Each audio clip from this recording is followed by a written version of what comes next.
Ye Sun-shin adalah seorang tokoh militer pahlawan nasional Korea. Ia adalah tokoh yang berjasa dalam menumpas serbuan pasukan Jepang yang menginvasi dalam Perang 7 Tahun pada masa dinasti Joseon. Dalam satu kontribusinya yang terbesar dalam bidang militer Korea adalah penggunaan kapal perang berlapis besi pertama di dunia yang berbentuk kura-kura dan dinamakan kapal kura-kura.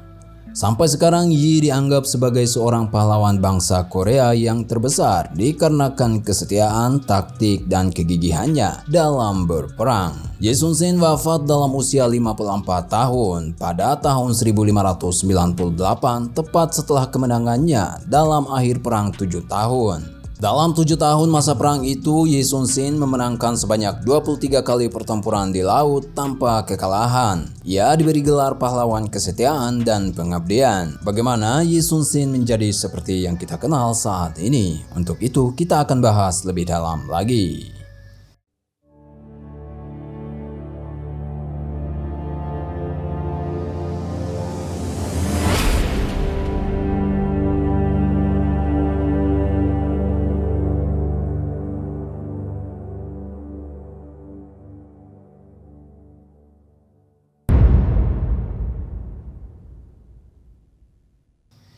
Kehidupan awal. Ye Sun-shin terlahir pada tanggal 28 April tahun 1545 di Gyeongcheondong, Hanseong sebagai putra ketiga dari keluarga bangsawan. Sejak kakeknya terlibat dalam pembersihan politik pada masa pemerintahan Raja Jungjong, ayahnya mulai berhenti mencari pekerjaan yang berhubungan dengan pemerintah. Mereka sekeluarga akhirnya pindah ke Asan, tempat asal keluarga Ibu Yi, pada saat kondisi perekonomian mereka semakin memburuk.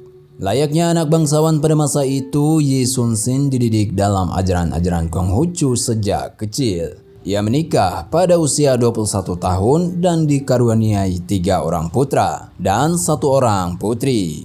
Ia memutuskan untuk masuk di bidang militer dimulai pada saat berusia 22 tahun, walaupun sebenarnya keputusannya tersebut asing bagi keluarganya. Awal karir militer. Pada usia 28 tahun 1572, Yi menjalani ujian bidang militer. Dalam ujian itu, Yi terjatuh dari kuda dan kaki kirinya patah. 4 tahun setelah kejadian itu, Yi kembali mencoba menjalani ujian tersebut. Dan pada usia 32 tahun, ia berhasil lulus. Awalnya ia bertugas sebagai perwira dan dikenal akan sifat teguh dan tak kenal kompromi dalam menjalani prinsip-prinsipnya. Hal ini mengakibatkan karir awal Yi tersendat dikarenakan banyak atasan yang tidak suka dengan sikapnya yang tegas dan disiplin. Suatu hari bahkan ia pernah dicopot dari posnya bertugas karena menolak ikut berpartisipasi dalam kegiatan atasannya yang ia anggap tidak benar. Akhirnya ia juga diturunkan menjadi prajurit kelas bawah dikarenakan fitnah seorang perwira lain yang tidak senang dengannya. Namun begitu, menjelang terjadinya awal Perang 7 Tahun di mana Jepang akan menyerbu Joseon, ia mendapatkan kenaikan pangkat sebagai Komandan Stasiun Angkatan Laut Kiri Jeolla berkat rekomendasi dari Perdana Menteri Ryu Seong-ryong. Perdana Menteri Ryu telah berteman dengan Yi sejak kecil dan ia mengenal bakat kepemimpinan yang dimilikinya. Setelah menjabat menjadi Komandan Angkatan Laut, Yi bertugas membenahi Angkatan Laut Joseon dengan memperbaiki sistem administrasi, meningkatkan mutu persenjataan, serta mendidik para pelaut. Ia juga menyelesaikan pengkonstruksian kapal kura-kura hanya 1 hari sebelum Jepang mendarat. Latar belakang dimulainya Perang 7 Tahun. Ye Sun-shin berperan penting dalam kemenangan Korea dalam Perang 7 Tahun. Perang 7 Tahun atau Perang Imjin merupakan serangkaian pertempuran panjang selama 7 tahun pada akhir abad ke-16 di semenanjung Korea yang disebabkan oleh invasi Jepang yang berniat menyerbu Cina melalui Korea. Sebelum perang meletus, dinasti Joseon di Korea mengalami kegoncangan politik dan ekonomi yang berpengaruh pada bidang militer, sehingga keamanan nasional negara itu berada dalam bahaya. Pada saat yang sama, Toyotomi Hideyoshi telah mempersatukan Jepang dan merencanakan untuk melakukan invasi negara-negara tetangganya, sehingga ia lebih dapat mengendalikan kekuatan-kekuatan daimyo.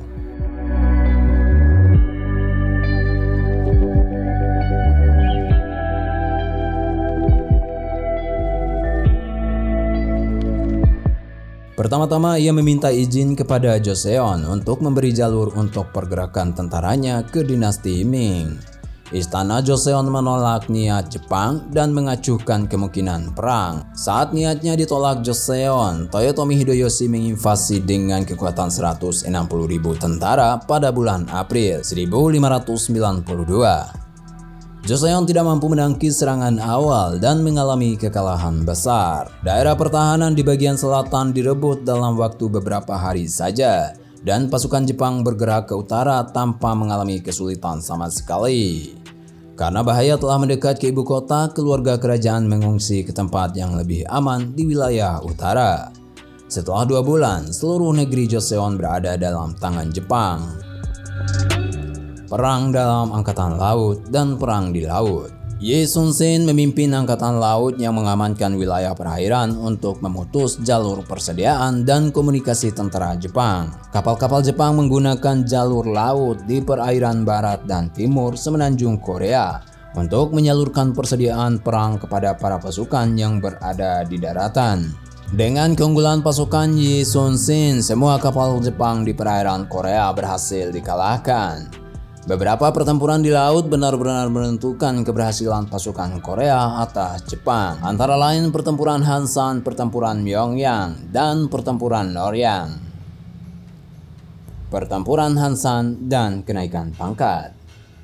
Pertempuran Hansan yang terjadi pada 14 Agustus 1592 adalah pertempuran laut terbesar yang dimenangkan oleh Laksamana Yi dan juga dianggap sebagai salah satu perang laut terbesar di dunia. Pasukan Jepang yang dikirim oleh Toyotomi Hideyoshi terdiri dari 3 armada dengan 10.000 anak buah, berkali-kali lipat dari jumlah pasukan Ye Sun-shin. Laksamana Yi menyusun taktik untuk mengumpan Jepang agar berperang di perairan Pulau Hansan yang berada jauh dari daratan utama, sehingga pasukan Yi dapat dengan leluasa melakukan penyerangan dan memperkecil kemungkinan musuh untuk melarikan diri. Pasukan Laksamana Yi dibantu oleh Laksamana Yi Okgi dan Won-gyun. Laksamana Yi memerintahkan sebagian besar kapal perang untuk tetap berada di Hansan dan mengirimkan 6 buah Panokseon atau kapal perang beratap menuju Selat Kyonaeryang. Kemudian Panokseon bergerak menuju tempat sebelumnya di Hansan, seolah-olah akan menyerah untuk menarik perhatian pasukan Jepang agar mengejar. Saat semua kapal Jepang telah berada di laut lepas, Laksamana Yi memerintahkan pasukannya membentuk Hagikjin atau formasi sayap bangau untuk menyerang kapal utama musuh. Secara tiba-tiba kapal mereka berbalik arah dan berhadapan dengan kapal Jepang. Mereka mengelilingi kapal utama dalam posisi setengah lingkaran.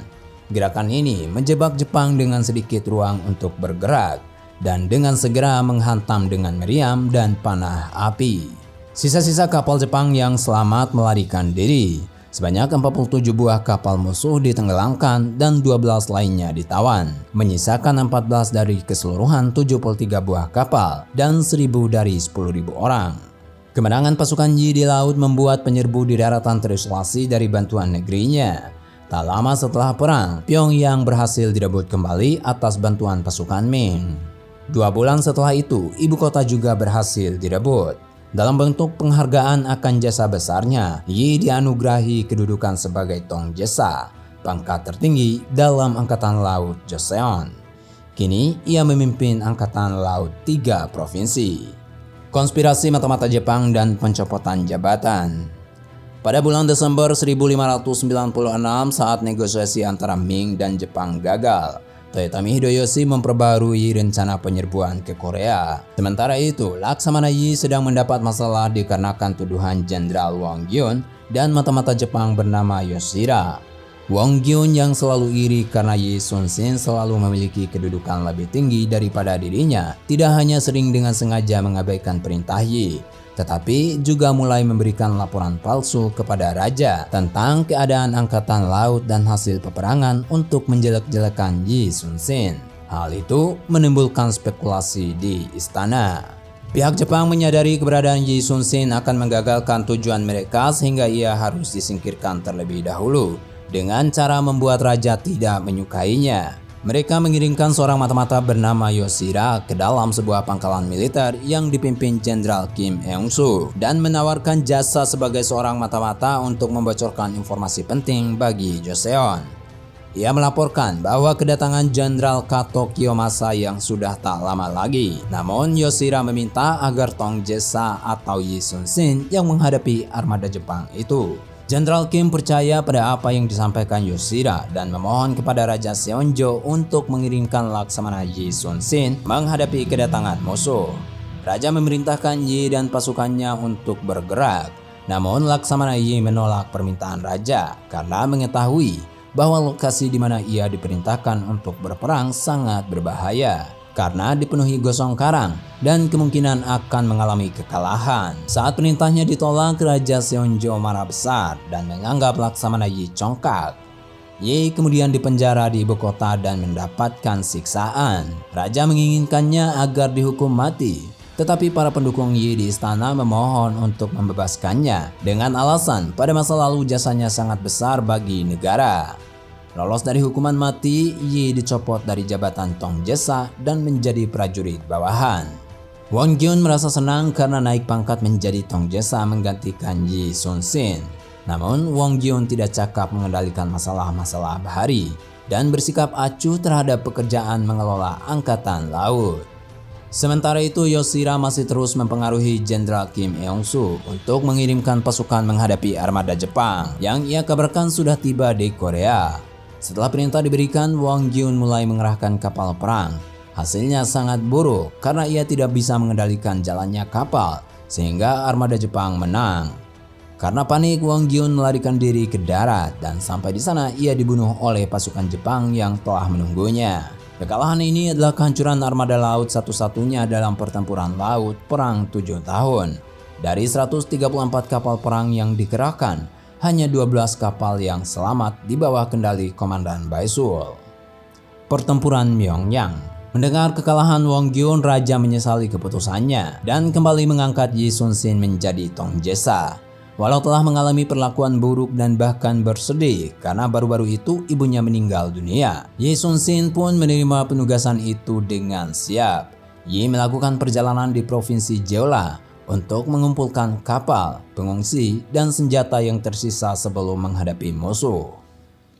Raja Seonjo mengetahui kesulitan yang dialami Yi Sun-shin yang hanya mendapatkan 13 buah kapal dan menyarankan Yi untuk berhenti berperang di laut dan bergabung dengan angkatan darat. Namun Yi meyakinkan bahwa ia memiliki alasan kuat untuk melindungi perairan di kawasan Jeolla dan Chungcheon guna mencegah penerobosan Jepang dari jalur laut ke ibu kota.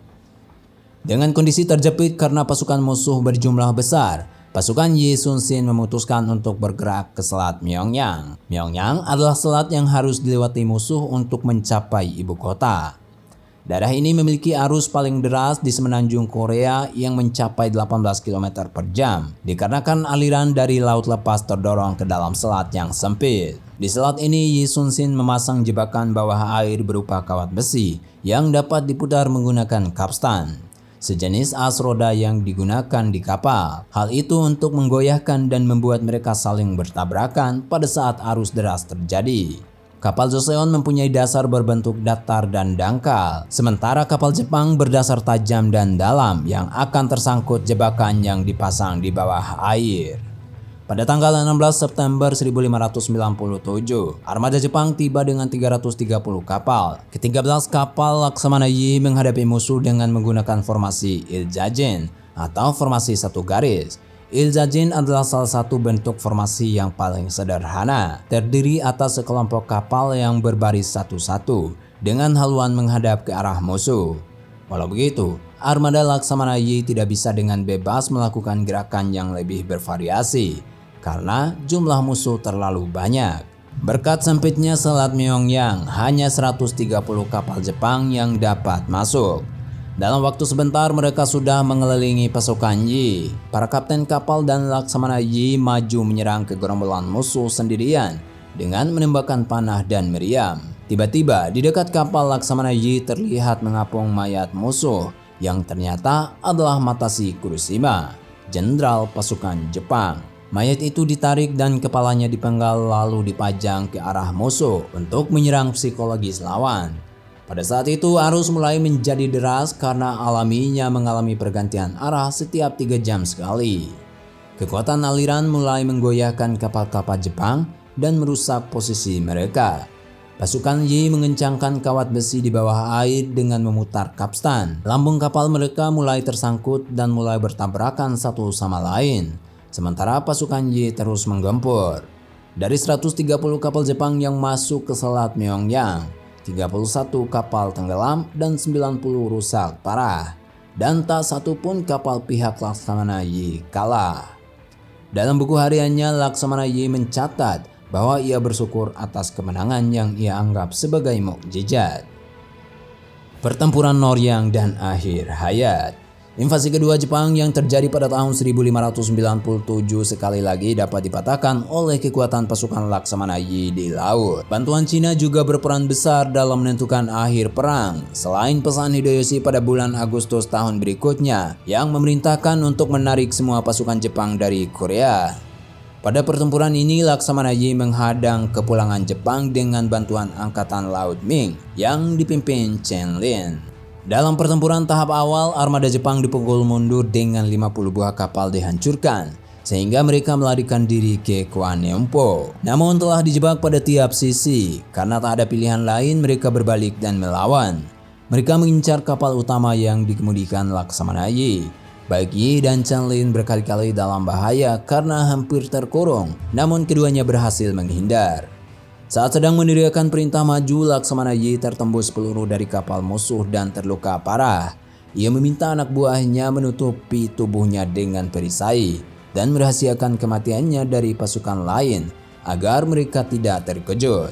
Yang menyaksikannya menghembuskan nafas terakhir adalah putra sulungnya Yi Hoe dan keponakannya Wan. Sambil menahan kesedihan, mereka terus melakukan pertempuran. Kemenangan armada laut di pertempuran Noryang ditandai dengan hancurnya 450 buah kapal Jepang dan sisanya kabur.